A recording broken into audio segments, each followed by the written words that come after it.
Mukisa ne Kenzo checho wayase sango okay anai ano singa ebala kati kirabu bana bayizo okubala endongo cha nabayizo okubala endongo ne tukesa bachamukire mu ddiiro weewaawo sango bwatyo bwalabise Eddie Kenzo Martha Mukisa. Thank you Eddie Kenzo webali nnyo munnange webalire ddala obutagaana ate n'otakoma kugaana kukola naye n'okwata n'oluyimba okuva ku album y'ensuubira as obozi planningide bulungi sango mukirabo ekitibiti naye n'osalawo n'ogamba akatupiikinga mulumu Martha tukole luno ekyo kiba kya muwendo webalire nnyo webalire ddala n'abalala tukole bwe tutyo mwana bw'abazze n'abaako obuyambi bwakwetaako n'akusaba kkiriza tolina kyogenda kola ki kyogenda kufiirwa ani alonda producer musango Brian Beats already yali agikoze bit. Okay. Yes, he had already recorded the whole song. So zina fitting nze musango. Okay. Yes. Okay. Checho Brian Beats enaku zino naye akolera ddala bulungi. Era yankole akayimba kanka Come to Mommy. Yeah. Katufuneyo ku phone calls, katufuneyo ku simu, batulabe sawa zino, ina obubaka bwa Martha Mukisa, abokuba essimu va ku TV mukwano gwange. Njagala nnyo kuwuliza ku maloboozi amapya lwakuba kiba kimu ekizibu kye tuba nakyo nti aba ayagala okwewuliririza. Mpiseemu oba tetusobola kwatagana mukwano. Wanjidia. Tuli bulungi ogamba otya? Aisha. Naffe tusanyusa okuwuliza Aisha munange. Kati mbadde mbuuza ku mwana muwala oyo. Tegeeza ki kubanga kinzulira kigambo sango. Okay.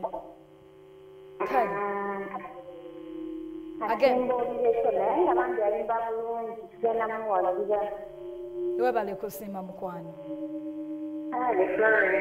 Kale Aisha tweyanza nnyo tweyanzege abuuza kigambo sango kye kitegeeza gwagenda kumuddamu wanjisebo ndi bulungi munnange ogamba otya abakuzaala bante weewaawo tusanyusa okuwuliza webale nnyo webalire ddala Ndi sebo nzebaliko sebo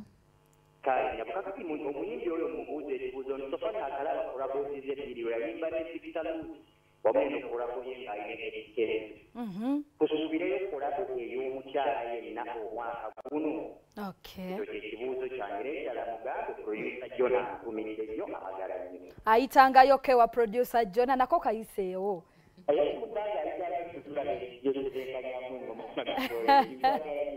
kale mukwano tweyaziza nnyo tweyazenga oyitangayo naye okale tokalekanga yako kaba kakulu nnyo wanje mukwano sebo kale mukwano nawe gye baliko twogerako nani ono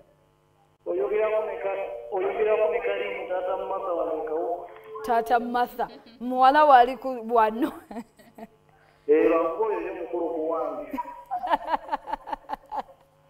bonna be ba Martha esebo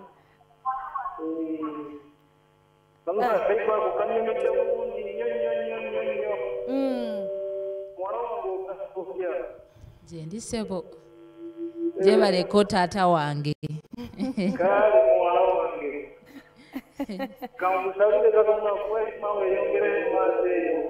Amina.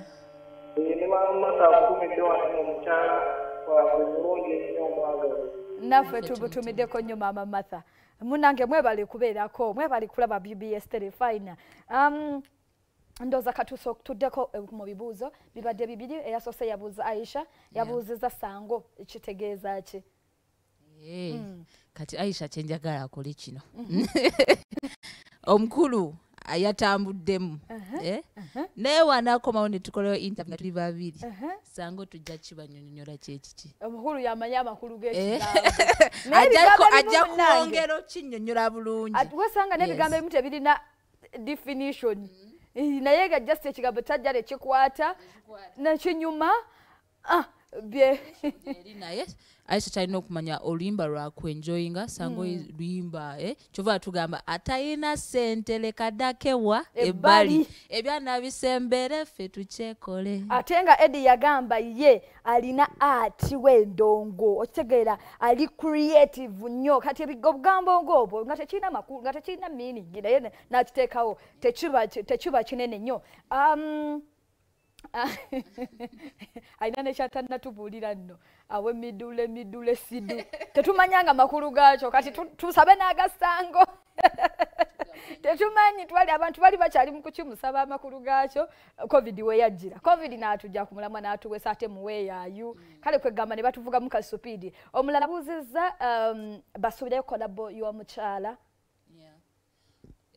nze ndi muyimbi omukisa bwe gunajja oba ne tu planning ne tugamba kati tukolewo ekiti I'm ready to do it. Okay. Yes. Kali mubeere bakakamu abawagizi abanyumirwa endongo ya Martha Mukisa kade konna ojja kubeera nga ne kolabo y'omukyala ogifune ennaku z'omwezi nga 29 omwezi ogwokusatu tugenda kubeera no mu bimuli by'Ebulange Mengo nga tugaba musaayi kale wenna ali eyo nga wandyagadde okwenyigira mu nteekateeka eno ennaku z'omwezi nga 29 makinga kalenda yo era kujja kukomekereza ennaku z'omwezi nga lumu wagenda kubeerawo n'okukebera sickle cells abatuluyite obulwadde bunnalubiri wamu n'okugema hepatitis B ku mutwalo gumu n'ekitundu jangu mukwano gwange tusobole okubeera nga ate tujjumbira enteekateeka zino ne KHM International Consultants Limited bano no bakukka kutwala abantu wabweru baleme kubalimba mugende mu kampuni eno ejja kubeera nga kutuukiriza bulungi kyeweetaaga beetaaga ba security guards beetaaga ba drivers beetaaga ba housemaids beetaaga ba general cleaners wamu ne ba aircraft cleaners mugenda kukolera mu mawanga ga UAE Saudi Arabia Qatar Kuwait ate ng'omusaala mulungi ddala enamba y'essimu eri noti musanvu nsanvu mu musanvu oba noti musanvu 83 not emu ana mu mukaaga KHM International Consultants Limited Martha nga tumaliriza abantu bandyagadde okumanya ku nteekateeka 2 naye wuuno tumutwaliriza mpola emyezi 3 tugenda kubeera nga tugikoonola wetunaamalirako wetunaatuukira mu December 2 tumutandise with fire tetugenda kuzikiza twagala tubawe birungi byokka so kibaba basuubira tingenda kuba nfulumya music mulungi because nze strictly I release good music strictly so kibaba basuubira kubeera nti tugenda kweyongeramu namaanyi teri kuzikiza tugenda kumaliriza waliwo abantu abaliyonga budansi bwe tuzinye wano bubakoledde bulungi tugenda kubayigirizaamu nange nno kati njigiriza adda ebintu bino njigiriza tugenda kubayigirizaamu wano wenyita tugenda kubeera nga tusukawo tubasiibula tuti tuyimirire kibayigiza kadansi kati kadansi kano ka mukono gumu guno gokka guno gusigala guli wano gusigale no gudigida byagwo kati soko ogendemu bati okona mu kadansi ngoli swinginga ngo swinginga kati twalo omukono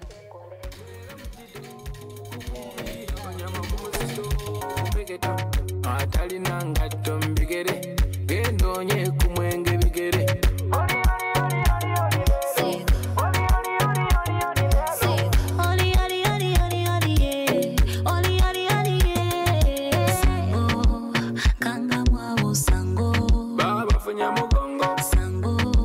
Suwa